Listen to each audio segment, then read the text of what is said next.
పునర్విక పాప పరిస్థితి ఎలా ఉందనుకుంటున్నారా? ఫైనల్లీ ఆ పాపకైతే న్యాయం జరిగింది. కానీ ఇక్కడ ఇంపార్టెంట్ మ్యాటర్ ఇంకోటైతే ఉంది. వాళ్ళు తెలుసుకోవాలి. హైదరాబాద్లో ఇద్దరు, విజయవాడలో ఇద్దరు, కర్నూలులో ఇద్దరు, ఇలా కొన్ని 100 మంది అయితే ఉన్నారు ఈ SMA డిసీజ్తో బాధపడుతున్న వాళ్ళు.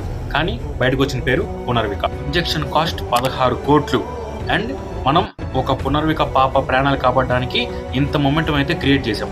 ఇదే డిసీజ్తో అయితే ఇద్దరైతే బాధపడుతున్నారు. ఈ పాప పేరు సహస్ర, ఈ బాబు పేరు మహదీప్. వీళ్ళ పరిస్థితి ఏంటి? వీళ్ళ ప్రాణాలు కాదా? వీళ్ళు సేమ్ SMA డిసీజ్తోనే బాధపడుతున్నారు. అండ్ వీళ్ళది హైదరాబాదే. ఇద్దరికి SMA ప్రాబ్లం ఉంది. అది స్పైనల్ మస్కులర్ అట్రోఫీ. ఈ రోజు ట్రీట్మెంట్ లేదన్నారు, కానీ ఇప్పుడు ట్రీట్మెంట్ వచ్చిందంట, కానీ హెవీ కాస్ట్ అని చెప్పారు. ఇప్పటికీ అప్పో సొప్పో వేసుకొని 12 లక్షలు 13 లక్షల వరకు అయిపోయింది మాది. కానీ ఇప్పుడు అంత కాస్ట్ అంటే పెట్టలేకపోతున్నాం.